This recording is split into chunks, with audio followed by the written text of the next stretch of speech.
Københavns Åbne Gymnasie har i løbet af disse uger haft gang i en klimakonference. Klimakonference. Noget andet godt, det er eleverne, arbejder med et aktuelt emne, og vi kan jo se, dagspressen skriver stort set dagligt om det samme, og det vi skal forhandle om osv. Angerne er blevet blandet på kryds og tværs af klasserne i forskellige landegrupper. Hver gruppe repræsenterer et land.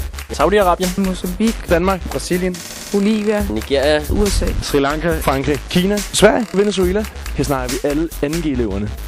Det er mange klasser, som arbejder på kryds og tværs for at komme frem til nogle forskellige holdninger, afhængig af hvilke lande de er.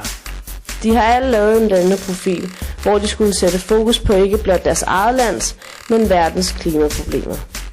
Det er herinde, hvor de nye plancher lige er blevet offentliggjort. Der er lige blevet åbnet for pressen.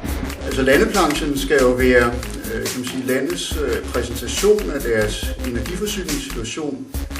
Det har været lærerigt, spændende, sjovt, udfordrende, banebrydende, dejligt og interessant. og hyggeligt. Godt og super. Socialt, nyskabende, super hyggeligt, Engageret, provokerende. samvær, kreativt.